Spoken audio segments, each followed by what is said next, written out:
എൻ്റെ ഒരു നായക്ക് ശബ്ദം കൊടുത്തത് മലയാളത്തിൽ ഇത്രയും വലിയൊരു ആർട്ടിസ്റ്റാന്ന് കേൾക്കുമ്പോഴത്തേനും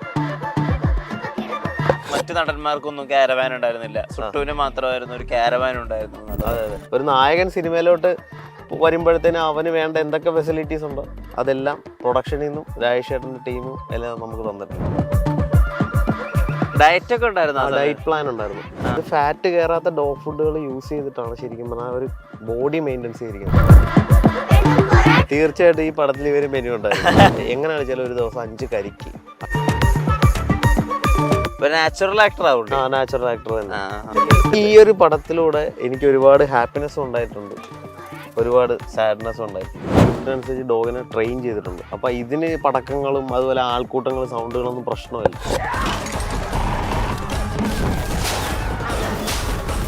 ആദ്യം ഒരു ചിക്കൻ്റെ പീസ് വെച്ച് അപ്പോൾ ഡോഗ് അത് എടുക്കാനായിട്ട് ഇങ്ങനെ പിടിച്ച് ടെൻഡൻസി കാണിക്കും. അത് കഴിയുമ്പോൾ കുറച്ച് ഗ്രേവി വെക്കും.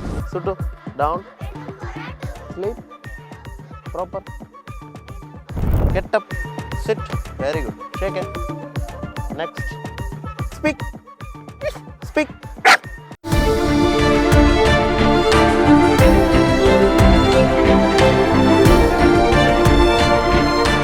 Own your pride. Pride Diamond Collections by Joya Lucas, world's favorite jeweler. Oxygen mobile ഉത്സവം. മൊബൈൽ വിൽപ്പനാനന്തര സേവനത്തിന് 100% guarantee. EMI, cash back, exchange ഓഫറുകൾക്ക് പുറമെ അത്യുഗ്രൻ സമ്മാനങ്ങളും. Think mobile, think Oxygen. Oxygen, the smartphone expert. പെണ്ണും പൊറോട്ടും എന്ന സിനിമ കണ്ടവരെല്ലാം ആ സിനിമയിലെ നായകനെ ഓർത്തിരിക്കും. നായകൻ മനുഷ്യനല്ല, നായകന് മനുഷ്യന്റെ ശബ്ദമുണ്ട്. നമ്മുടെ പ്രിയപ്പെട്ട ടൊവിനോ തോമസിന്റെ ശബ്ദമുണ്ട്.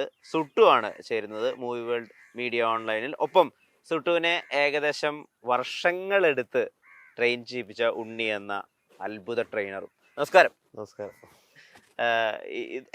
എത്ര കാലത്തെ പരിചയമുണ്ട് സുട്ടുമായിട്ട്? സുട്ടുവിനെ ശരിക്കും എനിക്കൊരു 30 ദിവസം പ്രായത്തിൽ മുതലേ ആയിട്ടുള്ള ബന്ധമുണ്ട്. 30ാമത്തെ ദിവസമാണ് ഒരു മാസം പ്രായമുള്ളപ്പോൾ സുട്ടുവിനെ എൻ്റെ കയ്യിലോട്ട് വരുന്നതെന്ന് പറഞ്ഞു കഴിഞ്ഞാൽ എൻ്റെ ഒരു സുഹൃത്തുണ്ട്. പുള്ളിയുടെ വീട് മലപ്പുറം വണ്ടൂരാണ്, പ്രവീൺ എന്ന് പറഞ്ഞിട്ട്. പുള്ളി ശരിക്കും ഇതിന്റെ സുട്ടുവിന്റെ പേരൻസിനെ രണ്ടുപേരെയും കൊറേഷ്യന്ന് കൊണ്ടുവന്നായിരുന്നു. കൊറേഷ്യക്കാരാ അച്ഛനും അമ്മയും. അപ്പൊ അങ്ങനെ പുള്ളി എൻ്റെ അടുത്ത് ഇങ്ങനെ പുള്ളി ഡാൽമേഷ്യന്റെ ഭയങ്കര ഒരു കടുത്ത ആരാധകരാ. അപ്പൊ അങ്ങനെ അതിനൊരു സ്നേഹത്തിന്റെ പുറത്ത് പുള്ളി കൊണ്ടുവന്നാണ് ആ ഡോഗിനെ. അപ്പൊ ആ ബ്രീഡിനെ ഒരു നല്ല സിനിമകളിലേക്ക് ഒരു നല്ലൊരു പ്രോജക്റ്റിൽ അഭിനയിപ്പിക്കണമെന്ന് പുള്ളിക്ക് ആഗ്രഹം ഉണ്ടായിരുന്നു. അങ്ങനെ ഞങ്ങൾ വർഷങ്ങളോളം കാത്തിരുന്ന് അതിനെ ബ്രീഡ് ചെയ്യിച്ചിട്ട് അതിൻ്റെ ഒരു നല്ല കുട്ടി എനിക്ക് പുള്ളി ഗിഫ്റ്റ് ചെയ്തതാണ് സുട്ടു. അതായത് ഈ ബോളിവുഡിലൊക്കെ നായകന്മാരെ ലോഞ്ച് ചെയ്യുന്നത് പോലെയാണ് പ്ലാൻ ചെയ്തിട്ടുണ്ടായിരുന്നത്. അതെ അതെ അതെ. Oh Suttu, hi, shake hand. Suttu shake hand തരുമോ? Shake hand. Shake hand. Oh hello Suttu, how are you? Good boy. എന്നിട്ട് ഈ സിനിമ എങ്ങനെയാ സംഭവിക്കുന്നത്? സിനിമ ശരിക്കും പറഞ്ഞാൽ സുട്ടു ഒരു മാസം പ്രായപ്പോൾ എൻ്റെ കയ്യിൽ വന്ന് അങ്ങനെ ഇരിക്കുന്ന സമയത്ത് എന്നെ ഈ സിനിമയ്ക്ക് വേണ്ടി വിളിക്കുന്നത് ബെന്നി കട്ടപ്പന എന്ന് പറഞ്ഞൊരു പ്രൊഡക്ഷൻ കൺട്രോളറാണ്. അപ്പോൾ ബെന്നി ചേട്ടനായിട്ട് ഞാൻ പാൽത്തു ജാനുവറൊക്കെ വർക്ക് ചെയ്ത് നല്ലൊരു ബന്ധമുള്ളതാണ്. ബെന്നി ചേട്ടനാണ് എന്നെ ഈ പടത്തിലേക്ക് കൊണ്ടുവരുന്നത്. അങ്ങനെ ഇതുപോലെ രാജേഷ് മാധവന്റെ ഒരു പടം വരുന്നുണ്ട്. അപ്പോൾ അതിനകത്തേക്ക് ഒരു ഡോഗിന് ആവശ്യമുണ്ട്. ശരിക്കും ആദ്യം ഒരു ലാബ്രഡോർ ഇനത്തിലുള്ള ബ്ലാക്ക് കളർ നായാണ് ഇവർ ആദ്യം എനിക്ക് റിക്വയർമെന്റ് തന്നിരുന്നത്. അങ്ങനെ പിന്നെ ഞങ്ങൾ എല്ലാവരും കൂടി അവരുടെ ഫ്ലാറ്റിൽ ബെന്നിച്ചേട്ടൻ പറഞ്ഞിട്ട് അതിന്റെ ചർച്ചകളൊക്കെ നടന്ന് അങ്ങനെയാണ് ശരിക്കും ഞങ്ങൾ ഡാൽമേഷനിലേക്ക് എത്തുന്നത്. കാരണം ആരും കൊണ്ടുവരാത്തൊരു വെറൈറ്റി ബ്രീഡിനെ ഇതിനകത്ത് കൊണ്ടുവരണമെന്ന് രാജേഷ് ചേട്ടന് നിർബന്ധം ഉണ്ടായിരുന്നു. അതുപോലെ തന്നെ രവിയേട്ടൻ ഇതിന്റെ റൈറ്റർ, പുള്ളിക്ക് നിർബന്ധം ഉണ്ടായിരുന്നു, എനിക്ക് നിർബന്ധമുണ്ട്. കാരണം ആരും ചെയ്യാത്തൊരു സാധനം നമ്മൾ ചെയ്യുമ്പോഴാണല്ലോ നമുക്ക് അതിനനുസരിച്ച് ഇത് കിട്ടും. അതെ അതെ, മലയാളത്തിൽ ഡാൽമേഷൻ വെച്ച് ഇന്നുവരെ ആരും ചെയ്തിട്ടില്ല. അങ്ങനെയാണ് സുട്ടു ഞങ്ങളിലേക്ക് എത്തണത്. ഈ ഡാൽമേഷൻ പൊതുവെ ഇപ്പൊ കുറവല്ലേ? ഡാൽമേഷൻ വളരെ കുറവാണ്. നല്ല ബ്രീഡുകൾ കേരളത്തിൽ വളരെ കുറവേ ഉള്ളൂ. ഈ ഇദ്ദേഹത്തിന് ഇപ്പൊ സാധാരണ ഡോഗ് എടുക്കുന്ന കമാൻഡിന് അപ്പുറത്തേക്ക് ഒരുപാട് കാര്യങ്ങൾ ഇദ്ദേഹം ചെയ്യുന്നുണ്ടല്ലോ. ഓടുന്നുണ്ട്, വലിയ ചാട്ടങ്ങൾ ചാടി തീർക്കുന്നുണ്ട്, അതുപോലെ ആളുകളെ കടിക്കുന്നുണ്ട്. അപ്പൊ ഇതൊക്കെ ഇതിനൊക്കെ കമാൻഡ് കൊടുത്ത് വേണല്ലോ ട്രെയിൻ ചെയ്യിപ്പിക്കാൻ വേണ്ടി. ആ പ്രോസസ് എങ്ങനെയായിരുന്നു? സുട്ടുവിന് ശരിക്കും പറഞ്ഞാൽ ബേസിക് ഒബീഡിയൻസ് നമ്മള് ഒരു 4 months കറക്റ്റ് ആയിട്ട് ട്രെയിൻ ചെയ്തിട്ടുണ്ട്. സാധാരണഗതിയിൽ ബേസിക് ഒബീഡിയൻസ് ഒരു 2 months ഒക്കെയാണ് സാധാരണ ഒരു ഡോഗിന് ചെയ്യുന്നത്. സിനിമയ്ക്ക് ബേസിക് ഒബീഡിയൻസ് എന്ന് പറയുമ്പോൾ നമ്മൾ ബേസിക് ആയിട്ടുള്ള കാര്യങ്ങൾ, അതായത് സിറ്റ്, ഡൗൺ, സ്ലീപ്പ്, അതുപോലെ തന്നെ ഗെറ്റപ്പ്, എഴുന്നേറ്റ് വരിക, അതുപോലെ ലുക്കുകൾ, ഇതെല്ലാം അതിൽ വരുന്ന കാര്യങ്ങളാണ്. അപ്പൊ ഇവന് 4 മാസം നമ്മൾ എടുത്തിട്ടാണ് പ്രോപ്പറായിട്ട് അതിനെ വൃത്തിയിൽ ട്രെയിൻ ചെയ്തിരിക്കുന്നത്. പിന്നെ രാജേഷ് ചേട്ടന് പൂർണ്ണമായിട്ടും ഡെഡിക്കേറ്റഡ് ആയിട്ടൊരു ഡോഗ് വേണ്ട എന്ന് രാജേഷ് ഏട്ടനും രവി ഏട്ടനും എന്നോട് പറഞ്ഞിട്ടുണ്ട്. അതായത് പൂർണ്ണമായിട്ടും ഒരു പെർഫെക്റ്റ് കണ്ടീഷനുള്ള ഒരു ഡോഗിനെ അവർക്ക് വേണ്ട. കാരണം അതൊരു റെഡിമെയ്ഡ് രീതിയിൽ വരും. അതിപ്പോൾ ഞങ്ങളൊരു ഹാഫ് ആണ് ഇവനെ അതേ ലെവലിലാണ് പഠിപ്പിച്ചിരിക്കുന്നത്. അപ്പോൾ ഒരു നാച്ചുറാലിറ്റി ലെവലിലെ ഡോഗ് പെർഫോമൻസ് ചെയ്യത്തുള്ളൂ. നാച്ചുറൽ ആക്ടർ ആവുള്ളൂ. നാച്ചുറൽ ആക്ടർ തന്നെ. സുട്ടുവിനെ കൊണ്ട് ഇപ്പൊ എന്തൊക്കെ ചെയ്യിപ്പിക്കാൻ പറ്റുക? സുട്ടുവിനെ കൊണ്ട് നമുക്ക് അത്യാവശ്യം ബേസിക് ആയിട്ടുള്ള കാര്യങ്ങളെല്ലാം ചെയ്യിക്കാം. ഒന്ന് ഏതെങ്കിലും? Suttu down, good. Suttu sleep, sleep, good. Sleep proper. Stay, get up. Suttu get up, sit, very good. Shake, next, good. Next, no, next, good. Suttu speak, speak, speak, speak, speak, speak, speak, speak, speak. സംസാരിക്കാൻ വരെ comment ഉണ്ട്. ഉണ്ട്. Okay okay okay okay okay, അടിപൊളി അടിപൊളി. അപ്പൊ ഈ എത്ര ദിവസം ഉണ്ടായിരുന്നു ഷൂട്ടിങ്? സുട്ടു ഏതാ അത് ഈ ചെയിൻ ഇടുന്നതിന്റെ. സിറ്റ്, എത്ര ദിവസം ഉണ്ടായിരുന്നു ട്രെയിനിങ്? ഇവനെ ശരിക്കും പറഞ്ഞാൽ നമ്മളൊരു ഷൂട്ടിങ്ങിലാണ്. ഷൂട്ടിങ്ങിന് മൊത്തം നമ്മൾ ഏകദേശം ഒരു 10-80 ദിവസത്തോളം പടത്തിൽ വർക്ക് ചെയ്തിട്ടുണ്ട്. അപ്പൊ നമ്മള് ഇന്റർവ്യൂസിലൊക്കെ കേട്ടിരുന്നു, അതായത് മറ്റു നടന്മാർക്കൊന്നും ക്യാരവാൻ ഉണ്ടായിരുന്നില്ല, സുട്ടുവിന് മാത്രമായിരുന്നു ഒരു ക്യാരവാൻ ഉണ്ടായിരുന്നു എന്നുള്ളത്. അതിനെ പറ്റി ഒന്ന് എലാബറേറ്റ് ചെയ്യോ? സുട്ടുവിന് ശരിക്കും പറഞ്ഞു കഴിഞ്ഞാൽ വണ്ടിയിൽ നല്ലൊരു AC, ഒരു ക്യാരവാൻ മോഡല്, ക്യാരവാൻ എന്ന് പറയാൻ പറ്റില്ല, ഒരു AC വാഹനം ഉണ്ടായിരുന്നതിന്. സുട്ടുവിനെ സഞ്ചരിക്കാനും സുട്ടുവിന് ഷൂട്ട് കഴിയുമ്പോൾ റെസ്റ്റ് ചെയ്യാനും അത് പ്രൊഡക്ഷനിൽ നിന്ന് എനിക്കത് തന്നിട്ടുണ്ടായിരുന്നു. അപ്പൊ അവര് എന്താ പറയുക, ഒരു ആർട്ടിസ്റ്റിന് കിട്ടേണ്ട എല്ലാ പരിഗണനയും അവന് കറക്റ്റായിട്ട് കിട്ടിയിട്ടുണ്ട്. ഒരു നായകൻ സിനിമയിലോട്ട് വരുമ്പോഴത്തേനും അവന് വേണ്ട എന്തൊക്കെ ഫെസിലിറ്റീസ് ഉണ്ടോ അതെല്ലാം പ്രൊഡക്ഷനിൽ നിന്നും രാജേഷ് ഏട്ടൻ്റെ ടീമും എല്ലാം നമുക്ക് തന്നിട്ടുണ്ട്. ഈ 2 മണിക്കൂർ ഷൂട്ട് ചെയ്താൽ 4 മണിക്കൂർ റെസ്റ്റ് വേണം അങ്ങനെ പറയുന്ന ഒരു കാര്യമുണ്ടല്ലോ. പിന്നെ ഇവന്റെ മൈൻഡിനനുസരിച്ച് മാത്രമേ അവനെ കൊണ്ട് നമ്മൾ ചെയ്യിപ്പിക്കാൻ പറ്റത്തുള്ളൂ. എന്ന് വെച്ചാൽ അതായത് അവനിപ്പോ അഭിനയിച്ച് തോന്നി അവന്റെ രീതിക്കനുസരിച്ച് നമുക്ക് ഷൂട്ട് ചെയ്യാൻ പറ്റില്ല, അവനെ നിർബന്ധിച്ചൊന്നും ചെയ്യാൻ പറ്റില്ല.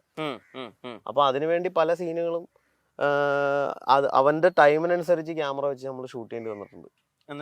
അതായത് അവന്റെ ഇപ്പൊ ഒരു ഷോട്ട് പറഞ്ഞു, ആ സമയത്ത് അവന്റെ മൂഡ് ശരിയല്ല, അപ്പൊ അത് ഷൂട്ട് ചെയ്യാൻ പറ്റിയില്ലെങ്കിൽ ക്യാമറമാൻ അടക്കം വരെ അവിടെ റെസ്റ്റ് എടുക്കും. എന്നിട്ട് അതിനനുസരിച്ച് അതിന്റെ മൂഡ് ഓക്കെ ആയി കഴിയുമ്പോ എല്ലാരും തിരിച്ച്. അതെങ്ങനെ ഇപ്പൊ പലപ്പോഴും ഇങ്ങനത്തെ ഡോഗ് ഇൻവോൾവ് ആയിട്ടുള്ള സിനിമകളിലൊക്കെ പറയുന്നത് കേട്ടിട്ടുണ്ട്, ഡോഗിന്റെ മൂഡ് എങ്ങനെയാ നിങ്ങൾ മനസ്സിലാക്കുക? ഷൂട്ടിന് റെഡി ആകുന്ന ഡോഗ് എങ്ങനെയാ നിങ്ങൾക്ക് സിഗ്നൽ വരും? ഷൂട്ടിന് സിഗ്നൽ എന്ന് പറഞ്ഞാൽ ഡോഗ് കുറച്ച് കഴിയുമ്പോൾ ടയർഡായി കഴിയുമ്പോഴത്തേക്ക് അവന്മാർ മൊത്തത്തിൽ അലമ്പായിരിക്കും. അപ്പൊ അത് കുറച്ച് നേരം AC-ലൊക്കെ ഇട്ടൊന്ന് റെസ്റ്റ് എടുത്ത് ഭക്ഷണമൊക്കെ കഴിച്ച് വരുമ്പോഴത്തേനും അവന്മാർ ഓട്ടോമാറ്റിക്കലി കൂളായി കഴിയുമ്പോൾ നമ്മൾ അവന്മാർ വീണ്ടും റെഡിയായി വരും. അങ്ങനെയാണ് അതിന്റെ സിസ്റ്റം. 3-4 മണിക്കൂർ എടുക്കുമല്ലേ? 3-4 മണി ശരിക്കും പറഞ്ഞു കഴിഞ്ഞാൽ 1 hour കൊണ്ട് റെഡിയാവും, മാക്സിമം 1 hour വരത്തുള്ളൂ. പിന്നെ അവിടത്തെ എന്ന് പറഞ്ഞാൽ നമ്മള് കുറച്ചുകൂടി ഹാർഡ് വർക്ക് ചെയ്യുന്നതുകൊണ്ട് കുറച്ചുകൂടി കൂടുതൽ റെസ്റ്റ് രാജേഷിന്റെ സൈഡിൽ നിന്ന് നമുക്ക് ഡോഗിന് കിട്ടിയിട്ടുണ്ട്. ഈ പാലക്കാട് ഒടുക്കത്തെ ചൂടാ. ശരിക്കും പറഞ്ഞു കഴിഞ്ഞാൽ ഞാൻ ഈ പടത്തിൽ വരുമ്പോൾ ഫസ്റ്റ് ഡേ എനിക്കുണ്ടായ ഏറ്റവും വലിയൊരു ഇൻസിഡന്റ് എന്ന് പറഞ്ഞാൽ, ഈ ഡോഗ് അവിടുത്തെ ഒരു ചൂട് ക്ലൈമറ്റ്, നമ്മൾ ഇവിടുത്തെ ഒരു ക്ലൈമറ്റിൽ നിന്ന് അവിടെ പോയ സമയത്ത് ശരിക്കും പറഞ്ഞാൽ ഫസ്റ്റ് ഡേ തന്നെ ഡോഗിന് വയ്യാതെ വന്നു. അവിടുത്തെ ക്ലൈമറ്റ് ഹ്യൂമിഡിറ്റി താങ്ങാൻ പറ്റാതെ വന്ന അവസാനം ആ ഡോഗ് ഏകദേശം ഒരു 10 ദിവസത്തോളം ഞങ്ങൾ ഹോസ്പിറ്റലിൽ ട്രീറ്റ്മെന്റ് ചെയ്തിട്ടുണ്ടായിരുന്നു.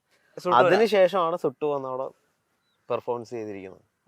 അപ്പൊ ഞങ്ങൾ അത്രയും സ്ട്രഗിൾ ചെയ്തിട്ടുണ്ട് ഈ പടത്തിന് വേണ്ടിയിട്ട്. അവിടുത്തെ ഹ്യൂമിഡിറ്റി, ചൂട്, പ്രോബ്ലംസ് വന്നതിന് ശേഷമാണ് ഒരുപാട് തരണം ചെയ്തിട്ടുണ്ട് ഈ പടത്തിന് വേണ്ടിയിട്ട്. എന്തൊക്കെയാ ഈ പടത്തിന് വേണ്ടിയിട്ട് ചെയ്തിട്ടുള്ള ഒരു ഹാർഡ്ഷിപ്സ് എന്നൊക്കെ പറയുമ്പോൾ എന്താണ്? ശരിക്കും പറഞ്ഞാൽ എന്റെ ഏറ്റവും വലിയ ടൈം, അതായത് ഈ ഒരു എന്താ പറയാ, ഈ നമ്മുടെ പെണ്ണും പൊറോട്ടിനും വേണ്ടിയിട്ട് ശരിക്കും പറഞ്ഞാൽ ലാൽ സാറിന്റെ ഏറ്റവും നല്ല സിനിമയായിരുന്നു തുടരും എന്ന് പറഞ്ഞ സിനിമ.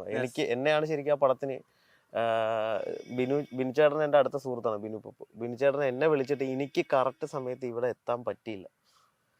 അങ്ങനെ വന്ന് ഞാൻ 1-2 ദിവസം ഇതിന്റെ ടൈം ഷെഡ്യൂൾ ഈ സിനിമയ്ക്ക് വേണ്ടി ഞാൻ ലാൽ സാറിന്റെ ഒരു പടം ഉപേക്ഷിക്കേണ്ടി വന്നു.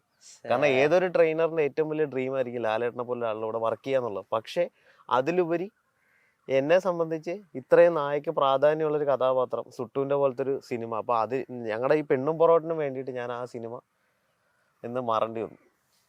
ഇപ്പൊ ഏകദേശം 120 ദിവസത്തിനടുത്ത് ഇപ്പോൾ ഷൂട്ടിങ്ങിനും ബാക്കിയുള്ള കാര്യങ്ങളൊക്കെ വേണ്ടി പോയെന്ന് പറഞ്ഞല്ലോ. അപ്പൊ ആ സമയത്ത് നമ്മുടെ ഈ ഡോഗിന്റെ കൂടെ തന്നെ ആയിരിക്കണം നിങ്ങള്. നിങ്ങൾക്ക് വേറെ ഒരു ലൈഫ് ഉണ്ടാവില്ല, വേറെ പ്രത്യേകിച്ച് ആളുകളായിട്ട് കണക്ട് ചെയ്യാൻ പറ്റില്ല, ആ ലൊക്കേഷൻ വിട്ടിട്ട് നിങ്ങൾക്ക് പോകാൻ പറ്റില്ല. ഇത് പേഴ്സണൽ ലൈഫിനെ ബാധിക്കില്ലേ? തീർച്ചയായിട്ടും പേഴ്സണൽ ലൈഫിൽ ബാധിച്ചിട്ടുണ്ട്.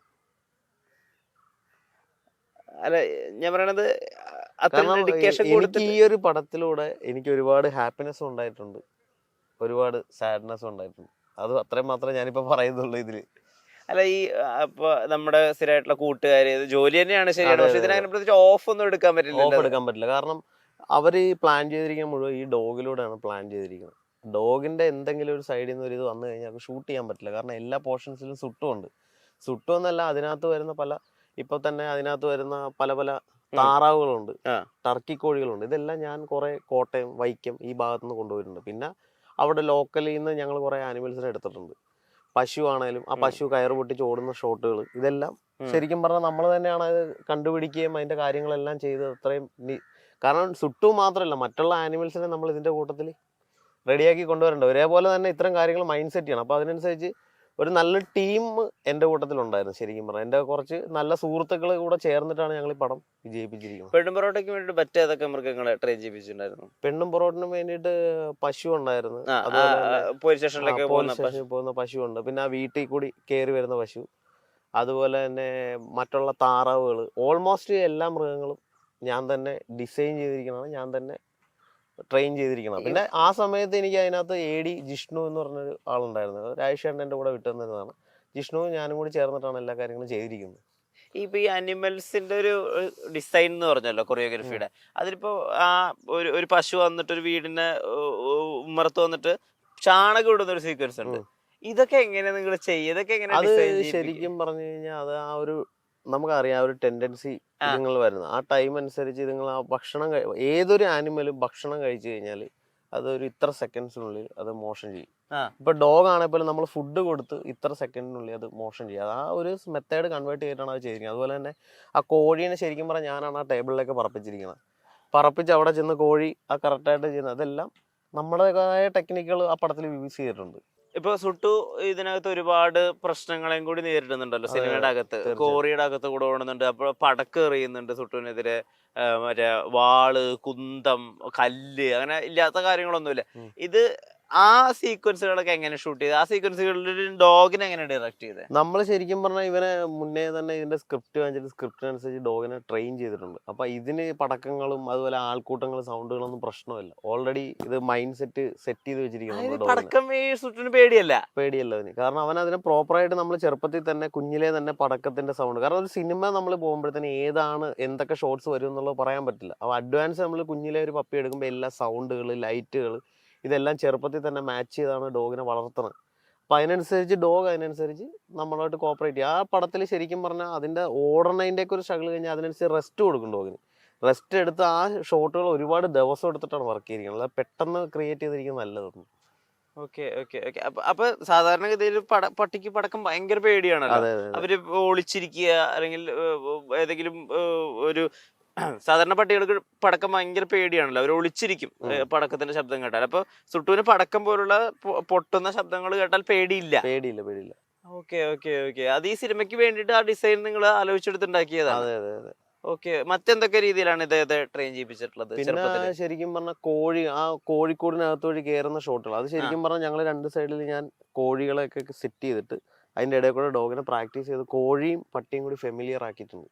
അതുപോലെ തന്നെ ഓരോ മൃഗങ്ങളെ ഈ പടത്തിലോട്ട് ഇതിന് വേണ്ട മൃഗങ്ങളെ അതേപോലത്തെ ആനിമൽസിനെ നമ്മുടെ നാട്ടിൽ തന്നെ കണ്ടുപിടിച്ചിട്ട് ഡോഗുമായിട്ട് കൺവേർട്ട് ചെയ്ത് കൊടുത്തിട്ടുണ്ട്. അപ്പോൾ ഡോഗിൻ്റെ മൈൻഡ് സെറ്റ് ഉണ്ട്, അത് ഇത്രയൊക്കെ ഉള്ളു, ഇന്നതാണ്. എൻ്റെ മാസ്റ്റർ കൂടെ ഉണ്ട്, അപ്പോൾ അവനൊരു വിഷയങ്ങളും വരില്ല എന്നൊരു തോന്നലവനുണ്ട്.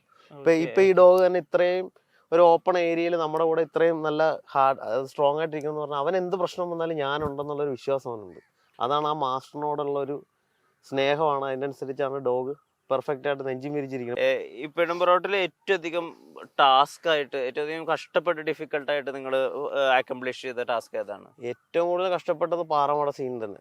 അത് മേലിലേക്ക് ഓടിപ്പോകുന്നത്. ശരിക്കും പറഞ്ഞാൽ ആ ഷോട്ട് ആ സൈറ്റിനകത്ത് ജസ്റ്റ് ഞങ്ങൾ എല്ലാവരും കൂടെ ഈ ഇതിലെ ഡോഗ് പോകുമെന്ന് അറിയാൻ വേണ്ടി അവിടെ വന്നതാണ്. അവിടെ ഇരുന്നൊരു നാടൻ ഡോഗ് മേലിലേക്ക് കയറി പോകുന്നുണ്ട്. അങ്ങനെയാണ് രാജേഷേട്ടൻ പറഞ്ഞത് നമുക്ക് ശരിക്കും പറഞ്ഞാൽ ഉണ്ണി ഇങ്ങനെ ചെയ്യാവോ, ആ ഡോഗ് പോയ പോലെ ഇവനെ ഒന്ന് സെറ്റ് ചെയ്യാവോ എന്ന് ചോദിച്ചു. അങ്ങനെയാണ് ഞങ്ങളത് നിരന്തരം അവിടെ പ്രാക്ടീസ് ചെയ്ത് റെഡിയാക്കി ഡോഗ് കയറി. എത്ര ദിവസം എടുത്തിട്ടുണ്ട് സീൻ ഷൂട്ട് ചെയ്യാൻ വേണ്ടിയിട്ട്? ഏകദേശം ആ പാറമടയിൽ ഒരു 15 ദിവസം പോയിരുന്നു. കാരണം അത് ഡോഗിൻ്റെ എന്താ പറയുക റെസ്റ്റ്, അവൻ്റെ മൈൻഡ് അനുസരിച്ചിട്ട് ആ 15 ദിവസം ഷെഡ്യൂൾ ചെയ്തിരിക്കുന്നത്. അത് ഡയറക്ടർ തന്നേക്കുന്നത്. കാരണം എന്നാ സംഭവം എന്ന് പറഞ്ഞാൽ ആ ഡോഗിനുള്ള പ്രൊട്ടക്ഷനാണ് അത്രയും ദിവസം. ഒരു പടത്തിലും അങ്ങനെ കിട്ടില്ല. അതിനനുസരിച്ച് നമ്മുടെ പ്രൊഡക്ഷൻ സൈഡിൽ നിന്നാണ് ഇപ്പോൾ രാജേഷേട്ടൻ്റെ സൈഡിൽ നിന്നാണ് ഡോഗിന് സേഫ്റ്റിയുള്ള എല്ലാ കാര്യങ്ങളും ചെയ്തിട്ടുണ്ട്. പിന്നെ എനിക്ക് ഡോഗിന് റെസ്റ്റ് വേണമെന്ന് പറയുമ്പോൾ തന്നെ ക്യാമറ ഓഫ് ചെയ്യും. എന്നുവെച്ചാൽ ഡോഗ് റെസ്റ്റ് ചെയ്ത് എല്ലാം സെറ്റായി വരുന്നു കഴിഞ്ഞ് പിന്നെ ചെയ്യുന്നു. ഈ കേട്ടിട്ടുണ്ട് കുറച്ചധികം ഷൂട്ട് ചെയ്ത് കഴിഞ്ഞ് ഇദ്ദേഹം രാജേഷേട്ടൻ്റെ അടുത്തേക്ക് പോകുന്നു. ആ രാജേഷേട്ടനാണ് ഇയാളുടെ ഒരു ഭയങ്കര വാത്സല്യമുള്ള കാരണം രാജേഷേട്ടൻ കുറച്ചുകൂടി ഒരു സോഫ്റ്റ് ആണ് പുള്ളിയുടെ അടുത്തൊന്നും. അപ്പൊ ബാക്കി എല്ലാവരും സുട്ടുവിന്റെ അടുത്ത് ചിലപ്പോ ഷോട്ട് ശരിയാവാത്തതിന്റെ ഒരു ഹാർഷ്നെസ് പെരുമാറ്റത്തിൽ കാണിച്ചാലും അദ്ദേഹം അത് കാണിക്കില്ല. അപ്പൊ അങ്ങനെ കാണിച്ച ഉടനെ രാജേഷേട്ടൻ അദ്ദേഹത്തിന് റെസ്റ്റ് ചെയ്യാനുള്ള അവസരം ഉണ്ടാക്കി കൊടുക്കുന്നു കേട്ടിട്ട്. അത് തീർച്ചയായിട്ടും ശരിയായിട്ടുള്ള കാര്യമാണ്. കാരണം രാജേഷേട്ടൻ ശരിക്കും പറഞ്ഞു കഴിഞ്ഞാൽ ഈ ഡോഗുമായിട്ട് ചെറിയൊരു ബന്ധമാണ്. കാരണം ഈ പടം ഇറങ്ങിയ സമയങ്ങൾ മുതൽ രാജേഷേട്ടൻ ഈ ഡോഗിനെ കാണാൻ വരികയും ഡോഗുമായിട്ട് കൂടുതൽ സമയം സ്പെൻഡ് ചെയ്തിട്ടുണ്ട്. രാജേഷേട്ടൻ, അതുപോലെ രവിയേട്ടൻ, മറ്റുള്ളവരെ ജിഷ്ണു എന്ന് പറഞ്ഞൊരു AD ഉണ്ടായിരുന്നു, അവനും നമ്മുടെ കൂട്ടത്തിൽ ഫുൾ ടൈം ഉണ്ടായിരുന്നു. അപ്പോൾ അവരുമായിട്ട് ചെറുപ്പം മുതലേ സുട്ടു കണ്ടു വളർന്നിരിക്കുന്നതാണ്. മനസ്സിലായി. ഈ നായ എന്ന് പറഞ്ഞത് ശരിക്കും പറഞ്ഞു കഴിഞ്ഞാൽ ഇന്നല്ല, ഇപ്പം നമ്മൾ ചെറുപ്പത്തിൽ വന്നൊരു നായ നമ്മൾ പരിചയപ്പെട്ട് സെറ്റായി കഴിഞ്ഞാൽ അത് ഇന്നല്ല 10 വർഷം കഴിഞ്ഞാൽ അതാണ് നായ, അതിൻ്റെ നന്ദി എന്നുള്ള സംഭവമാണ്. ശരിക്കും പറഞ്ഞാൽ രാജേഷേട്ടനോട് ഈ ഡോഗിന് പ്രത്യേക ഒരു സ്നേഹമുണ്ട്. കാരണം അവനറിയാം, അവനെ ഷൂട്ട് ചെയ്ത് കഴിയുമ്പോഴത്തേന് അവനിങ്ങനെ രാജേഷേട്ടനെ നോക്കിയിരുന്നിട്ട് അപ്പോൾ രാജേഷേട്ടൻ എന്ന് പറയാം അവന് ഇച്ചിരി റെസ്റ്റ് കൊടുക്കല്ലേ എന്ന് പുള്ളിക്ക് തോന്നുന്നു. അതെന്ന് വെച്ചാൽ അവർ തമ്മിലുള്ള ഒരു ലവിങ് ഉണ്ടല്ലോ. ഈ ഇദ്ദേഹത്തിന് വേണ്ടിയിട്ട് ശബ്ദം കൊടുക്കുന്നത് ടൊവിനോ ആണെന്ന് എപ്പോഴാണ് മനസ്സിലാക്കിയത്? ഞാൻ ഈ ലാസ്റ്റ് മൊമെന്റിൽ അത് ശരിക്കും പറഞ്ഞാൽ എനിക്ക് അറിയാൻ പറ്റിയത്. അത് അറിഞ്ഞപ്പോ ട്രെയിലറിലൂടെ മനസ്സിലാക്കിയപ്പോ എന്താ തോന്നിയത്? ഭയങ്കര സന്തോഷം തോന്നി. കാരണം എന്നാ പറയണത്, എന്നെ സംബന്ധിച്ചൊരു അനിമൽ ട്രെയിനർ എന്നുള്ള ഇതിൽ ഈ സുട്ടുവിൻ്റെ ട്രെയിനർ എന്നുള്ളത് വെച്ച് കാരണം ഞാൻ അതിനകത്ത് അഭിമാനിക്കുന്നത്. കാരണം എൻ്റെ ഒരു നായക്ക് ശബ്ദം കൊടുത്തത് മലയാളത്തിൽ ഇത്രയും വലിയൊരു ആർട്ടിസ്റ്റാന്ന് കേൾക്കുമ്പോഴത്തേനും ഭയങ്കര സന്തോഷമുണ്ട്. ഞാൻ അതുമാത്രമല്ല, ടോയിച്ചാറിനോട് 2 സിനിമകളൊക്കെ വർക്ക് ചെയ്തിട്ടുണ്ട്. പുള്ളി ഓട്ടോമാറ്റിക് നല്ലൊരു മെമ്പറാണ്. മറ്റ് ഏതൊക്കെ സിനിമകൾക്ക് വേണ്ടിയിട്ട് വർക്ക് ചെയ്തിട്ടുണ്ട് ഉണ്ണി? ഞാൻ ഇപ്പൊ വർക്ക് ചെയ്തോണ്ടിരിക്കുന്നത് പദയാത്ര എന്ന് പറഞ്ഞ സിനിമയാണ്. ഓക്കെ. ഇനിയിപ്പോ അടുത്ത ചെയ്യാൻ പോണ തോട്ടം എന്ന് പറഞ്ഞിട്ട് കീർത്തി സുരേഷും പെപ്പയും കൂടിയുള്ള പുതിയ പ്രോജക്റ്റ് ആണ്. ഈ പദയാത്ര എന്ന് പറയുന്നത് മമ്മൂക്ക പ്രോജക്റ്റിൽ. അതിനകത്ത് ഡോഗ്സിന് അതിലൊരു ഡോഗ് ഉണ്ട്. വേറെ കാര്യങ്ങൾ ഇപ്പൊ പുറത്ത് പറയാൻ പറ്റില്ല. അപ്പൊ അതാണ് ഇപ്പൊ ലേറ്റസ്റ്റ് ആയിട്ട് വർക്ക് ചെയ്തിരിക്കുന്നത്. പിന്നെ ഞാൻ കണ്ണൂർ സ്ക്വാഡ്, മമ്മൂക്കയുടെ കൂടെ ചെയ്തിരിക്കുന്ന കണ്ണൂർ സ്ക്വാഡ്, പുഴു, അതുപോലെ തന്നെ ഡൊമിനിക്ക്, പിന്നെ നൻപകൽ നേരത്തെ മയക്കം, പിന്നെ പടം ഈ ഒറ്റടിക്ക് പറയുമ്പോൾ ഇത്ര പടങ്ങൾ ചെയ്തിരിക്കുന്നത് ഓർക്കില്ല. എത്ര പടം ചെയ്തിട്ടുണ്ട് ഇൻ ടോട്ടൽ? ഞാനിപ്പോ 189 സിനിമയാണ് പദയാത്ര. 189. Okay okay okay. മലയാളത്തിലിപ്പോ ലാലേട്ടന്റെ കൂടെ മാത്രമേ പടം ചെയ്യത്തുള്ളൂ? അല്ല, ലാൽ സാറിന്റെ കൂട്ടത്തില് ഈ തുടരും സിനിമ ശരിക്കും പറഞ്ഞു കഴിഞ്ഞാല് എൻ്റെ എനിക്കിതുപോലെ വർക്ക് ചെയ്യാൻ പറ്റില്ല. ശരിക്കും പറഞ്ഞാൽ എനിക്ക് ഓപ്പർച്യൂണിറ്റി കിട്ടി. എനിക്ക് ഇവിടെ ഡേറ്റ് കൊണ്ട്, കാരണം സുട്ടുവിൻ്റെ ഷൂട്ട് തീർന്നാലേ എനിക്ക് വേറെ പടത്തിൽ പോകാൻ പറ്റത്തുള്ളൂ. കാരണം നമ്മൾ പറഞ്ഞതിനേക്കാളും ഡേറ്റ് നീണ്ടുപോയതിന് കാരണം എനിക്ക് ആ ഒരു പടത്തിൽ ആൾസാറിനോട് വർക്ക് ചെയ്യാൻ പറ്റാതെ വന്നപ്പോൾ ഭയങ്കര മാനസിക പ്രശ്നങ്ങളുണ്ടായി. കാരണം അറിയാലോ, ഏതൊരാളും വർക്ക് ചെയ്യാൻ ആഗ്രഹിക്കുന്ന ഒരാളാണ് നമ്മുടെ ലാൽ സാറ്. നമ്മളൊക്കെ ചെറുപ്പകാലം മുതലേ നമ്മൾ മനസ്സിൽ സ്വപ്നം കണ്ടു നടക്കുന്ന ആളാണ്. ഞാൻ വലിയ ആരാധന ലാൽ സാറിന്റെ. അപ്പൊ അങ്ങനെ ഇരിക്കുന്ന സമയത്താണ് ഇത് കഴിഞ്ഞിട്ട് എനിക്ക് ആ ഒരു പ്രോജക്റ്റ് നഷ്ടപ്പെട്ടു. അപ്പൊ ഈ നമ്മൾ ദൈവങ്ങളെ വിശ്വസിക്കുന്നതുകൊണ്ടും അങ്ങനെ എനിക്ക് ഹൃദയപൂർവ്വം എന്ന് പറഞ്ഞൊരു സിനിമ എന്നിലേക്ക് വന്നു. അത് നല്ല രീതിയിൽ ലാൽ സാറിന് വേണ്ടിയിട്ട് ചെയ്തു കൊടുക്കാൻ എനിക്ക് പറ്റി. ഇപ്പൊ മമ്മൂട്ടി കമ്പനിയുടെ ഒരു സ്ഥിരം ഗോ ടു പെറ്റ് ട്രെയിനർ ആണല്ലേ? അതെ അതെ, മമ്മൂട്ടി കമ്പനിയുടെ സ്ഥിരമായിട്ട് ഇപ്പൊ കണ്ടിന്യൂസ് ആയിട്ട് ഇപ്പൊ ദൈവം സഹായിച്ച് അവരുമായിട്ടൊരു നല്ല സൗഹൃദം ഉള്ളതുകൊണ്ട് ഇപ്പൊ കണ്ടിന്യൂസ് ഉള്ള പടങ്ങളിലെല്ലാം ഞാൻ തന്നെയാണ് ഇപ്പൊ വന്നിരിക്കുന്നത്. സാറിന്റെ പടങ്ങളിലെല്ലാം. ഈ മാർക്കോലും വർക്ക് ചെയ്തതായിട്ട് കേട്ടിട്ടുണ്ട്. അപ്പൊ മാർക്കോല് ഇപ്പൊ നമ്മുടെ ഉണ്ണിമൂന്നിന്റെ ഒരു ഇൻട്രൊഡക്ഷൻ ഷോട്ടിൽ തന്നെ ഒരുപാട് നായകളുടെ വായൊക്കെ വലിച്ചു കീറുന്ന ഷോട്ടിലൂടെയാണല്ലോ തുടങ്ങുന്നത്. അതിൽ അഭിനയിച്ചിട്ടുള്ള നായകളൊക്കെ തന്നെയും ഉണ്ണിച്ചേട്ടൻ ട്രെയിൻ ചെയ്തു. അതെങ്ങനെയാ സാധിച്ചത്? അത് ശരിക്കും പറഞ്ഞു കഴിഞ്ഞാൽ ആ ഡോഗിനെ നമ്മള് ശരിക്കും ഒരു ചെറിയൊരു ഇത് മാത്രമേ കൊടുക്കുന്നുള്ളൂ. ബാക്കി നമ്മൾ VFX മേക്ക് ചെയ്തിരിക്കുന്നവര്. Okay okay okay. അതിന് വേണ്ടിട്ട് സ്പെഷ്യൽ കൈൻഡ് ഓഫ് ട്രെയിനിങ് ഉണ്ടായിരുന്നു. ആ മാർക്കോയും നമ്മൾ സ്ക്രിപ്റ്റ് വെച്ചിട്ട് പഠിപ്പിച്ചിരിക്കുന്ന. Okay okay okay. മറ്റേത് സിനിമകൾക്കൊക്കെ വേണ്ടിട്ട് ഏറ്റവും അധികം ആ സ്ക്രിപ്റ്റിന് വേണ്ടിയിട്ട് തന്നെ ട്രെയിൻ ചെയ്യിപ്പിക്കുന്ന രീതി മറ്റേതൊക്കെ സിനിമകൾക്ക് അവലംബിച്ചിട്ടുള്ള? പാൽത്തു ജാനുവർ, ആ. പിന്നെ നമ്മുടെ തുണ്ടെന്ന് പറഞ്ഞ ആഷിഖ് ഉസ്മാന്റെ ഒരു പടം ചെയ്തിട്ടുണ്ട്. ആ, പിന്നെ ഓടും കുതിര ചാടും കുതിര എന്ന് പറഞ്ഞ പടം ചെയ്തിട്ടുണ്ട്. ആ. പിന്നെ പെറ്റ് ഡിറ്റക്റ്റീവ് ഷറഫുദ്ദീന്റെ ഒത്തിരി ആനിമൽസ് ഉള്ളായിരുന്നു. പിന്നെ ഹലോ മമ്മി എന്ന് പറഞ്ഞ പടം ചെയ്തത്. പിന്നെ ഡിറ്റക്റ്റീവിൽ ഒരുപാട് ഒരുപാട് മൃഗങ്ങളുണ്ടല്ലോ. മൃഗങ്ങളുണ്ടായിരുന്നു. അതിനകത്ത് കുറെ അതിലെന്തൊക്കെയായിരുന്നു എക്സോട്ടിക് ആനിമൽസ് challenges? ഉണ്ടായിരുന്നു. അതിനകത്ത് നമ്മൾ ഉദ്ദേശിക്കുന്ന പല പല എക്സോട്ടിക് ആനിമൽസ്, എക്സോട്ടിക് ബേഡ്സുകൾ, അങ്ങനെ കുറെ മൃഗങ്ങളുണ്ട്. ശരിക്കും ഞാൻ ബേസിക്കലി ഡോഗ് ട്രെയിനർ മാത്രമല്ല, ഒരു അനിമൽ ട്രെയിനർ കൂടാണ്. Okay okay. മലയാള സിനിമയിൽ ഒറ്റ ലെവലിൽ ആനയെ വരെ സപ്ലൈ ചെയ്യുന്ന ഒരു ട്രെയിനറെ മലയാളത്തിൽ സിനിമയിൽ ആനയെ വരെ കൊടുക്കാനായിട്ടുള്ള ഇത് ആ. എനിക്ക് അതിന് സാധിച്ചിട്ടുണ്ട്. ഞാനിപ്പോ ആനയെ വെച്ച് 2 സിനിമ ഇപ്പൊ ചെയ്തിട്ടുണ്ട്. നമ്മുടെ ഷൈൻ ടോം ജാക്കോടെ ഇപ്പൊ അടിനാശം വെള്ളപ്പൊക്കം എന്ന് പറഞ്ഞ പടം ഇപ്പൊ ഞാൻ ആനയെ വെച്ച് വർക്ക് ചെയ്തായിരുന്നു. പിന്നെ നമ്മുടെ ഷൈൻ ടോമിന്റെ തന്നെ മീശ എന്ന് പറഞ്ഞ പടത്തിൽ ആ. ആനയെ വെച്ച് ഞാൻ വർക്ക് ഓക്കെ ചെയ്തു. Okay okay. ആനയും ട്രെയിൻ ചെയ്യിപ്പിക്കുന്നുണ്ട്. ആന ട്രെയിൻ ചെയ്യുന്നില്ല, ആന മലയാള സിനിമയിലേക്കുള്ള ഓക്കെ ഓക്കെ. സപ്ലൈ ചെയ്യുന്നത് പോലെ അല്ലേ? അതായത് നമ്മൾ എന്നാ പറയുന്നത്, ഉറുമ്പ് മുതല് ആന വരെ എന്നുള്ള ലെവലാണ്. ഈ ഡോഗിനെ പോലെ തന്നെ ഏറ്റവും നന്നായിട്ട് കമാൻഡ് എടുത്ത് വർക്ക് ചെയ്യുന്ന മറ്റൊരു അനിമൽ ഏതാ? പിന്നെ ഞാൻ കണ്ടത് വെച്ച് പൂച്ചയാണ്. നന്നായിട്ട് വർക്ക് ചെയ്യും. ഞാൻ വർക്ക് ചെയ്ത പടമാണ് നമ്മുടെ മാർട്ടിൻ പ്രക്കാട്ടിന്റെ ഒരു പ്രൊഡക്ഷനിലുള്ള ഒരു പടം ഞാൻ വർക്ക് ചെയ്തായിരുന്നു. ആ പടത്തിൽ ഇതുപോലെ പൂച്ച നല്ല രീതിയിൽ ഇങ്ങനെ പ്രണയവിലാസം, അതിനകത്ത് ആ പൂച്ചയുടെ ആ നോട്ടങ്ങൾ, ലുക്ക്, ഇതെല്ലാം ഞാൻ തന്നെ ചെയ്തു. നമ്മുടെ സമയക്കുറവ് കൊണ്ടാണ് പല പടങ്ങളും നമ്മുടെ പോയി. ലോക എന്നിൽ വന്ന പടമാണ്.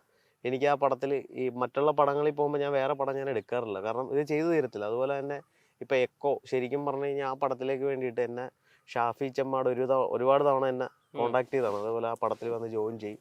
ഇപ്പം എൻ്റെ ഒരു കൺസെപ്റ്റും ഞാൻ പറഞ്ഞു കൊടുത്തിട്ടുണ്ട് ആ പടത്തിന് വേണ്ടിയിട്ട്. അത് കഴിഞ്ഞിട്ട് ഓൾറെഡി എനിക്ക് അതിൽ വരാൻ പറ്റാത്ത സമയത്ത് ഞാൻ ശരിക്കും പറഞ്ഞാൽ വേറൊരു വലിയ പ്രോജക്റ്റ് ഇപ്പോൾ തുടങ്ങാൻ പോവുക, ഒരു 120 ദിവസത്തെ. അപ്പം അതിന് വേണ്ടി അതിൻ്റെ ഡോഗിൻ്റെ പർച്ചേസും പരിപാടികളൊക്കെ ആയിട്ട് പഞ്ചാബിൽ പോയത് കൊണ്ട് എനിക്ക് എക്കോ വർക്ക് ചെയ്യാൻ പറ്റിയില്ല. അതാണ് ശരിക്കും ഞാനാണ് ആ പടത്തിൻ്റെ ട്രെയിനറായിട്ട് വരേണ്ടത്.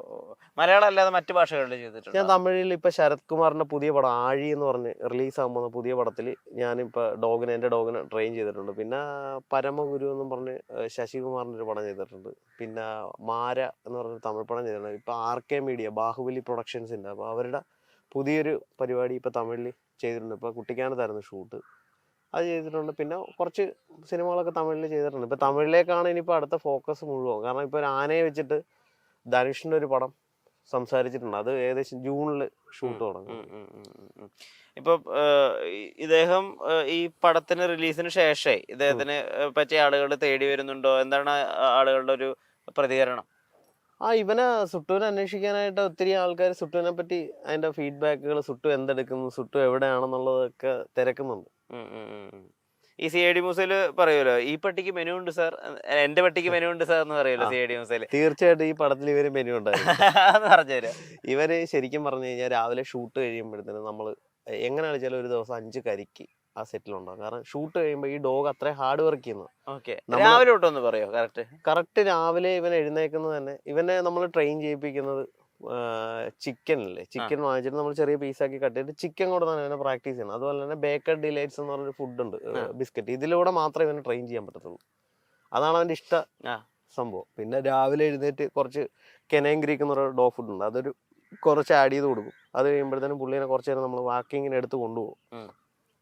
യൂറിൻ ലാട്രൻ എല്ലാം വെളിയിൽ ചെയ്തതിന് ശേഷം പുള്ളി റെഡിയായി വരും. നമുക്കത് അറിയാം ഒരു ഡോഗ് അഭിനയിക്കാൻ വരും. രാവിലെ ഉറക്കത്തിൽ നിന്ന് എഴുന്നേറ്റ് വരുമ്പോൾ കുറച്ച് നേരം നമ്മൾ കൊണ്ട് നടന്ന് യൂറിനൊക്കെ അടിച്ച് എല്ലാം റെഡിയായി നമ്മളെ വിളിക്കും ഡോഗ്, നമുക്ക് അഭിനയിക്കാം ആശാനെ എന്ന് പറയും. അപ്പൊ അങ്ങനെ ഇവനെ വരുമ്പോൾ രാവിലെ കുറച്ച് ബ്രേക്ക്ഫാസ്റ്റ് കൊടുത്തിട്ട് നമ്മൾ ഷൂട്ട് തുടങ്ങും. അത് കഴിയുമ്പോഴത്തേക്ക് ഒരു 11 മണിയാകുമ്പോഴത്തേനും ഒരു കരിക്ക് വരും. അത് ശരിക്കും പറഞ്ഞാൽ കരിക്ക് വെട്ടി റെഡിയാക്കി നമ്മൾ അവരുടെ തന്നെ പ്രൊഡക്ഷനിലെ മറ്റേ ഫ്രീസ് ചെയ്ത് വെച്ചിട്ട് തണുപ്പിച്ചാൽ കൊടുക്കും. കാരണം ആ ചൂട് താങ്ങാൻ പറ്റില്ല ഡോഗിന്. അതിനനുസരിച്ച് രാവിലെ ഒരു കരിക്കും വെള്ളം കൊടുക്കും. അതുപോലെ തന്നെ ഉച്ചക്ക് പിന്നെ ഷൂട്ട് ചെയ്ത് കഴിയുമ്പോൾ ഉച്ചക്ക് ആഹാരം ഉണ്ടാവും. ചിലപ്പോൾ ബീഫും ചോറും ആയിരിക്കാം, അല്ലെങ്കിൽ മീനും ചോറും. മാറി ഓരോ ദിവസം ചിലപ്പോൾ എഗ് റൈസ് ആയിരിക്കും, അല്ല കേഡ് റൈസ് ആയിരിക്കും. മാറ്റി മാറ്റി ഫുഡ് കൊടുക്കും. അത് കഴിയുമ്പോഴത്തേനും വൈകുന്നേരം ആകുമ്പോൾ ഒരു 2 മണിയൊക്കെ ആകുമ്പോൾ കുറച്ച് തണുത്ത വെള്ളം കൊടുക്കും. അങ്ങനെ ആ ഒരു കാരണം കറക്റ്റ് സമയത്ത് ഫുഡ് കൊടുത്താണ് അതിനെ ചെയ്തിരിക്കുന്നത്. കാരണം ഒരു ലിമിറ്റഡ് ഫുഡേ ഉള്ളൂ ആ പടത്തിൽ. കാരണം ഡോഗ് ഒരുപാട് ഹ്യൂജ് സൈസായ പടം വർക്കാവില്ല. അപ്പൊ അതിനൊരു ഷെഡ്യൂൾ പാറ്റേൺ ഉണ്ട്. അതായത് ഫാറ്റ് കയറാത്ത ഡോഗ് ഫുഡുകൾ യൂസ് ചെയ്തിട്ടാണ് ശരിക്കും പറഞ്ഞാൽ ഒരു ബോഡി മെയിൻ്റെനൻസ് ചെയ്തിരിക്കുന്നത്. അന്ന് ഷൂട്ട് ചെയ്ത രീതിയിലല്ല ഇപ്പോൾ ഡോഗ്. ഓ അതെ അതെ അതെ അതെ അതെ. ഡയറ്റ് ഒക്കെ ഉണ്ടായിരുന്നു ആ സമയത്ത്? ഡയറ്റ് പ്ലാൻ ഉണ്ടായിരുന്നു. രാജേഷേട്ടൻ അങ്ങനെയുള്ള കാര്യങ്ങൾക്ക് നിർബന്ധമായിരുന്നു ശരിക്കും പറഞ്ഞു കഴിഞ്ഞാൽ. ഓ ഓക്കെ ഓക്കെ ഓക്കെ. ഇദ്ദേഹത്തിന് അങ്ങനെ എക്സസൈസ് പാറ്റേൺ ഒക്കെ ഉണ്ടായിരുന്നോ? നമ്മള് മോർണിംഗ് ഈവനിങ് ഇങ്ങനെ വൃത്തിയിൽ പ്രാക്ടീസ് ചെയ്യും. അതുപോലെ തന്നെ നാളെ ചെയ്യേണ്ട കാര്യങ്ങൾ ഇന്ന് പറഞ്ഞു തരും. അതിന് സ്ക്രിപ്റ്റ് അനുസരിച്ച് പ്രാക്ടീസ് ചെയ്യും. ഈ ചാട്ടങ്ങളൊക്കെ ഉണ്ടല്ലോ, വലിയ വലിയ വട്ടങ്ങളിലൊക്കെ ചാടി മറിയുന്നുണ്ടല്ലോ, അതിന് വേണ്ടിയിട്ടുള്ള ട്രെയിനിങ് എങ്ങനെയായിരുന്നു? അതിന് ശരിക്കും പറഞ്ഞാൽ നമ്മളൊരു ഹഡിൽസ് സെറ്റ് ചെയ്തിട്ട് ചെറിയൊരു നല്ല സ്റ്റാൻഡ് ഉണ്ടാക്കിയിട്ട് അതിനനുസരിച്ച് നമ്മൾ ചെറിയ ചെറിയ ഫ്ലൈവുഡിന്റെ പീസുകൾ ഇട്ട് കൊടുക്കും. അപ്പോൾ ആദ്യം ഒരു ഫ്ലൈവുഡിന്റെ ഹൈറ്റ് ചാടും. അത് കഴിയുമ്പോഴത്തേക്ക് അത് ചാടി, അതായത് ഓടി വരുന്നു, ഡോഗ് ചാടി വരുമ്പോൾ ട്രീറ്റ് കിട്ടും. അപ്പോൾ അവൻ്റെ മൈൻഡിലോട്ട് വരും, ഞാൻ ഓടിയാൽ എനിക്ക് എൻ്റെ മാസ്റ്റർ കുറേ ആഹാരം തരും എന്നുള്ള ഒരു ചിന്താഗതി അവന് വന്നു കഴിയുമ്പോൾ അവൻ ഞാൻ പണിയെടുത്താൽ എനിക്ക് ട്രീറ്റ് കിട്ടും. അപ്പോൾ അങ്ങനെ ഇങ്ങനെ ഫാസ്റ്റായിട്ട് ഹൈറ്റ് കൂട്ടി കൊണ്ടുവരും. അപ്പോൾ ഡോഗിന് അതൊന്നും ഒരു വിഷയമല്ല. ഇത്രയും ഹൈറ്റിൽ ചാടിയ ഡോഗിന് ഈ ഒരു ചെറിയ ചാട്ടങ്ങളൊന്നും പ്രോബ്ലം ഇല്ല. അതൊക്കെ പ്രോപ്പർലി നമ്മൾ കറക്റ്റ് ചെയ്തിട്ടുണ്ട് ഡോഗിന്. ഇപ്പൊ ഇതിനകത്തൊരു ആർട്ടിസ്റ്റിനെ കടിക്കുന്നുണ്ടല്ലോ, കയ്യില് പല്ലൊക്കെ നമുക്ക് കാണാം കയ്യില്, അതെങ്ങനെയാ? ശരിക്കും പറഞ്ഞു കഴിഞ്ഞാൽ നമ്മൾ ചെറിയ ചിക്കൻ്റെ ഒരു പീസ് ഇവിടെ വെച്ച് കൊടുത്തിട്ട് ഡോഗിനെ ഇങ്ങനെ, അപ്പോൾ ഡോഗ് അത് ട്രീറ്റ് എടുക്കാനുള്ള ഇങ്ങനെ പിടിച്ച് അങ്ങനെ നമ്മൾ മാസങ്ങളോളം എടുത്തത് പ്രോപ്പറായിട്ട് പ്രാക്ടീസ് ചെയ്യുമ്പോൾ ഡോഗ് ഓട്ടോമാറ്റിക് അങ്ങനെ ചെയ്യും. ബൈറ്റ് ചെയ്യില്ല. ആ കടിക്കുന്ന കൈ തന്നെയാണോ ഉപയോഗിക്കുന്നത്? എന്റെ കൈ തന്നെ ഉപയോഗിച്ചിരിക്കുന്നത്. അല്ല, ആ പടത്തിൽ ശരിക്കും അതല്ല, ട്രെയിൻ ചെയ്യിപ്പിക്കാൻ വേണ്ടി എന്റെ കൈ തന്നെ ഉപയോഗിച്ചിരിക്കുന്നത്. അപ്പൊ അതിനകത്തൊരു ചെറിയ റിസ്ക് ഇല്ല ഇത് ശരിക്കും? അല്ല, നമ്മള് എന്താ പറയണ, എനിക്ക് അങ്ങനെ നമ്മള് ജീവിതത്തിൽ റിസ്ക് എടുത്താലേ നമ്മൾ വിജയിക്കത്തുള്ളൂ. കാരണം ഞാൻ ഒന്നുമില്ലാത്ത അവസ്ഥയിൽ നിന്ന് വന്ന ഒരു വ്യക്തിയാണ്. ഞാൻ ഒരുപാട് പ്രതിസന്ധികൾ തരണം ചെയ്താണ് ഇന്ന് ഈ 150 സിനിമ വന്നത്. ഞാനൊരു മത്സ്യത്തൊഴിലാളിയായിരുന്നു. ഞാൻ അവിടുന്ന് കഷ്ടപ്പെട്ടാണ് കയറിയാണ് ഇവിടം വരെ എത്തിയത്. കയ്യിലൊരു ചിക്കനിന്റെ കഷ്ണം വെച്ചിട്ട് ഡെയിലി ചെറിയ ആദ്യം ഒരു ചിക്കന്റെ പീസ് വെച്ച്, അപ്പൊ ഡോഗ് അത് എടുക്കാനായിട്ട് ഇങ്ങനെ പിടിച്ച് ടെൻഡൻസി കാണിക്കും. അത് കഴിയുമ്പോൾ കുറച്ച് ഗ്രേവി വെക്കും. അപ്പൊ ആ ഗ്രേവിയിൽ ടേസ്റ്റ് കാണിക്കും. അങ്ങനെ അപ്പൊ ഡോഗിന് മനസ്സിലാവും. പിന്നെ ഡോഗ് ഇങ്ങനെ പിടിക്കുമ്പോഴത്തേനും ട്രീറ്റ് കൊടുക്കില്ല. അപ്പൊ അവന് മനസ്സിലാവും, ഞാൻ ഇങ്ങനെ പിടിച്ചാൽ എനിക്ക് വെറൈറ്റി ട്രീറ്റ് കിട്ടും. അപ്പൊ അവൻ ആ പിടിക്കും, നമ്മൾ ട്രീറ്റ് കൊടുക്കും. അങ്ങനെ സെറ്റ് ചെയ്തിരിക്കും. ശരിക്കും പല്ലൊക്കെ കൊണ്ട് മുറിഞ്ഞു കഴിഞ്ഞാൽ നമ്മൾ വാക്സിൻ എടുത്തു അങ്ങനെ മുറിക്കത്തില്ല ഡോഗ്. നമുക്ക് അതിനെപ്പറ്റി 100% കോൺഫിഡൻ്റ് ഉണ്ട് നമുക്ക്. കാരണം ഡോഗ് ഇത് നമ്മൾ മാസങ്ങളോളം പ്രാക്ടീസ് ചെയ്തിരിക്കുന്നതാണ്. കാരണം വേറെ ആളുടെ അടുത്ത് പോകുമ്പോൾ ചിലപ്പോൾ നമ്മൾ പറയാനനുസരിച്ച് ഡോഗ് വർക്ക് ചെയ്യത്തുള്ളൂ. പിന്നെ ശരിക്കും ആ ഒരു ഷോട്ട് എടുക്കാൻ വേണ്ടി ഞാൻ എൻ്റെ ലൈഫിൽ ഞാൻ പറയാം, ആ ക്യാമറമാൻ ശരിക്കും കഷ്ടപ്പെട്ടിട്ടുണ്ട്. കാരണം പുള്ളി ഇങ്ങനെ മേളിൽ നിന്ന് അത്രയും വലിയ ക്യാമറ ഇത് പിടിച്ചോണ്ടിരിക്കുക, അത്രയും വെയിറ്റ് പിടിച്ചോണ്ടിരിക്കുക. സുബിൻ ചേട്ടാ, ശരിക്കും പറഞ്ഞു കഴിഞ്ഞാൽ സെബിൻ ചേട്ടൻ അത് ഇങ്ങനെ ഈ ഷോട്ട് കുറേ നേരം ഇങ്ങനെ എടുത്തെടുത്ത് അത് സെറ്റാവണില്ലായിരുന്നു ആദ്യമൊന്നും. ആ പുള്ളി ഇങ്ങനെ അവസാനം മടുക്കും. കാരണം ശരിക്കും കഷ്ടപ്പെട്ടുണ്ട്. കാരണം ഈ പടത്തിന് വേണ്ടി ശരിക്കും പുള്ളി കഷ്ടപ്പെട്ട പോലെ ഞാൻ ഇത്രയും നാൾ ഒരു ക്യാമറമാൻ ഇതുപോലെ വർക്ക് ചെയ്യുന്ന കണ്ടിട്ടില്ല ജീവിതത്തിൽ. എത്ര സമയം എടുത്ത് കടിക്കുന്ന ഷോട്ട്? ആ ഷോട്ട് ആദ്യത്തെ ദിവസം വർക്കായില്ല, രണ്ടാമത്തെ ദിവസമാണ് അത് ശരിക്കും പറഞ്ഞാൽ ഷൂട്ട് ചെയ്യാൻ. 2 ദിവസം എടുത്ത ആ ഷൂട്ട്. കാരണം ഡോഗിന്റെ മൈൻഡ് അനുസരിച്ച്, കാരണം രാജേഷേന്റെ നിർബന്ധം എന്ന് പറഞ്ഞാൽ കോംപ്രമൈസ് ഇല്ല, സീൻ കിട്ടണം. അതിനുവേണ്ടി ഡേറ്റുകൾ പ്രശ്നമല്ല, പ്രൊഡക്ഷൻ സൈഡിലും ഡേറ്റ് പ്രശ്നമുണ്ട്. അരുൺചേട്ടനാണ് അതിനകത്തെല്ലാം ഹാൻഡിൽ ചെയ്തിട്ടുള്ളത്. അരുൺചേട്ടന് ഓൾറെഡി നമുക്ക് എല്ലാ കാര്യങ്ങളും, ഇപ്പൊ സുട്ടുവിന് താമസിക്കാനാണെങ്കിൽ കൊല്ലംകോട് ടൗണിൽ തന്നെ ഏറ്റവും നല്ല ഹോട്ടലിൽ AC റൂമാണ് സുട്ടു ജീവിച്ചിരുന്നത്. കംപ്ലീറ്റ് പുള്ളി AC ഒരു ഞാൻ പറഞ്ഞില്ല, ഒരു നായകന് കിട്ടണ്ട, അവനാണ് നായകൻ. അതുപോലെ തന്നെ കരിക്ക് എല്ലാം അവന്റെ മെനു വരെ പ്രൊഡക്ഷൻ നമുക്ക് അതിനു വേണ്ടി ചെയ്തു. എല്ലാ കാര്യത്തിനും ഒരു കോംപ്രമൈസ് ഇല്ല. അവന്റെ കാര്യത്തിനകത്ത് പ്രൊഡക്ഷനും കോംപ്രമൈസ് ഇല്ല, ഡയറക്ടർ സൈഡിനും കോംപ്രമൈസ് ഇല്ല. എല്ലാ കാര്യത്തിലും സുട്ടുവിന് ഡ്യൂപ്പ് ഉണ്ടായിരുന്നു. സുട്ടുവിന് ഒരു ഡ്യൂപ്പ് ഉണ്ടായിരുന്നു, ലൂണ എന്ന് പറഞ്ഞ ഡോഗ്. കാരണം ഡ്യൂപ്പ് നമുക്ക് യൂസ് ചെയ്യാൻ പറ്റില്ല. കാരണം ഇവന്റെ മാർക്കിംഗ് ഉള്ള ഡോഗ് കേരളത്തിൽ ഇവൻ മാത്രമേ ഉള്ളൂ. കാരണം സാധാരണ ഓൺലി 1 പീസ് എന്ന് പറഞ്ഞാൽ, അതായത് സാധാരണ ഡാൽമേഷൻ ഇങ്ങനെ കുറെ പുള്ളികളുണ്ടാവും. ഇത് ഈ ഡാൽമേഷന്റെ ഹിസ്റ്ററിയിൽ വളരെ റെയറായിട്ട് വരുന്ന ഒരു മാർക്കിംഗ് ആണിത്. ഇത് ശരിക്കും പറഞ്ഞാൽ വൈറ്റില് നമ്മുടെ കോഫി ബ്രൗൺ പാറ്റേൺ ആണ് ഡിസൈൻ വരുന്നത്. അങ്ങനത്തെ ഡോഗ് വളരെ കുറവാണ്. എല്ലാവർക്കും ഇഷ്ടം ബ്ലാക്കും വൈറ്റും ആയിട്ടുള്ള ഡോഗിനാണ് എല്ലാവർക്കും ഇഷ്ടം. ഈ ഇപ്പൊ ഷോട്ട് കഴിഞ്ഞു കഴിഞ്ഞാണെങ്കിൽ ഇദ്ദേഹം തന്നെ പോയി കാരവാനിൽ പോയിരിക്കുമെന്നും കേട്ടിട്ടുണ്ട്. അങ്ങനെ ഇടക്ക് പുള്ളിയുടെ ഒരു ചിന്ത എന്ന് പറഞ്ഞു കഴിഞ്ഞാൽ, ഈ പുറത്ത് ഭയങ്കര ഹ്യൂമിഡിറ്റിയാണ്. പുള്ളി വർക്ക് ചെയ്ത് കഴിയുമ്പോഴത്തേനും പുള്ളിനെ നമ്മൾ ഓൾറെഡി സെറ്റ് ചെയ്തിട്ടുണ്ട്. ഷൂട്ട് കഴിയുമ്പോഴത്തേനും പുള്ളി തന്നെ നേരെ നമ്മുടെ ഡോർ തുറന്നാൽ ചാടി അതി കയറി ഇങ്ങനെ കിടക്കും കുറച്ചു നേരം. പിന്നെ പുള്ളി റെസ്റ്റ് എടുത്ത് പുള്ളി ആക്റ്റീവായി എഴുന്നേൽക്കുമ്പോഴായിരിക്കും നമ്മൾ അടുത്ത ഷൂട്ടുകൾ പ്ലാൻ ചെയ്ത് പോകുന്നത്. ഇപ്പൊ ഇദ്ദേഹത്തിന് അറിയുന്നുണ്ടല്ലോ ഇദ്ദേഹത്തിന് ഷൂട്ട് ചെയ്യാണ് അങ്ങനത്തെ കാര്യങ്ങളൊക്കെ? അവനറിയാം. കാരണം അവൻ സംസാരിക്കും നമ്മുടെ അടുത്ത്. ചില സാധനങ്ങൾ, ചില കണ്ണുകളുടെ എക്സ്പ്രഷൻസ് ഒക്കെ നമുക്ക് അറിയാൻ പറ്റും. Okay okay okay okay okay okay. എന്തായാലും ഉഷാറായിട്ട് തന്നെ പോട്ടെ ബാക്കിയുള്ള സിനിമ സ്വപ്നങ്ങൾ. 189 സിനിമ എന്ന് പറയുന്നത് ഒരു ചെറിയ എണ്ണമല്ല. കാരണം ഒരുപാട് കഷ്ടപ്പെട്ടിട്ട് ഇവിടം വരെ. പിന്നെ എന്റെ ടീമിൽ അന്ന് എന്റെ കൂട്ടത്തിൽ ഏറ്റവും കൂടുതൽ സപ്പോർട്ട് ചെയ്ത് എന്റെ ആൾക്കാരെ കൂടെ എനിക്ക് പറയാതിരിക്കാൻ പറ്റുന്നില്ല. തീർച്ചയായും. അപ്പൊ എന്റെ ഈ പെണ്ണും പൊറോട്ട എന്ന് പറഞ്ഞ സിനിമയിൽ ഞാൻ ഇത്രയും വലിയൊരു പ്രോജക്റ്റ് ഉണ്ടായിരുന്ന സമയത്ത് എൻ്റെ കൂടെ അന്ന് അസിസ്റ്റന്റ് ആയിട്ട് ഉണ്ടായിരുന്നത് മുകേഷ് എന്ന് പറഞ്ഞ് എൻ്റെ ഏറ്റവും അടുത്തൊരു സുഹൃത്തുണ്ട്, ആലപ്പുഴയുള്ള മുകേഷ്. പുള്ളിയാണ് ശരിക്കും പറഞ്ഞാൽ എൻ്റെ കൂട്ടത്തിൽ നിന്ന് നമ്മളെ പോസിറ്റീവ് എനർജി നിന്ന് നമ്മുടെ കൂട്ടത്തിൽ കൊണ്ടുവരുന്നത്. മുകേഷ് ചേട്ടൻ ഉണ്ടായിരുന്നു കൂട്ടത്തിൽ. പിന്നെ അബി എന്ന് പറഞ്ഞൊരു ട്രെയിനർ ഉണ്ടായിരുന്നു. കാരണം ഹെൽപ്പിന് വേണ്ടിയിട്ട് ഒരാൾ വേണമായിരുന്നു. അബി എന്ന് പറഞ്ഞ പയ്യനുണ്ടായിരുന്നു. അങ്ങനെ 2-3 ആൾക്കാരുണ്ടായിരുന്നു. പിന്നെ എനിക്ക് ഏറ്റവും സപ്പോർട്ട് ചെയ്തിരിക്കുന്നത് എൻ്റെ നാട്ടിൽ തന്നെയാണ്. കാരണം ഏത് പ്രോജക്റ്റ് ചെയ്താലും നമുക്കൊരു മോട്ടിവേറ്റർ ഉണ്ടാവില്ല. ശരിക്കും പറഞ്ഞു കഴിഞ്ഞാൽ ജിതിൻ എന്നും പറഞ്ഞ് ചെമ്പിലുള്ളതാണ് പുള്ളിക്ക്. നമ്മുടെ ഏറ്റവും അടുത്തൊരു സുഹൃത്താണ് ജിതിൻ ചെമ്പ്. പുള്ളിയാണ് ഈ പടത്തിനും നമുക്ക് ഓടാനുള്ളൊരു പ്രചോദനം തന്നിരിക്കുന്നത്. നല്ല ഉഷാറായിട്ട് മുന്നോട്ട് പോകട്ടെ. ഇനിയും സിനിമകൾ സംഭവിക്കട്ടെ. ഇപ്പോൾ കേരളത്തിലൊരു സിനിമ വരികയാണെങ്കിൽ ഉണ്ണി സാറിൻ്റെ അടുത്തേക്ക് വരുന്നുണ്ടല്ലോ. അതുപോലെ ഇനി ഇന്ത്യക്ക് ഒരു പെറ്റ് ട്രെയിനർ ആവശ്യമുണ്ടെങ്കിൽ അത്, അല്ലെങ്കിൽ അനിമൽ ട്രെയിനർ ആവശ്യമുണ്ടെങ്കിൽ അത് ഉണ്ണി ബ്രോ ആയി തീരട്ടെ. ഒരുപാട് ഒരുപാട് വിജയാശംസകൾ. Thank U.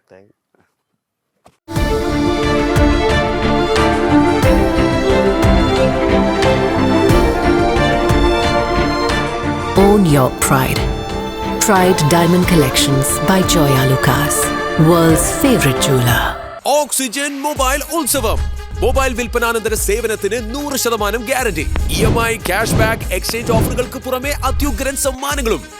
Think mobile, think oxygen. Oxygen, the smartphone expert.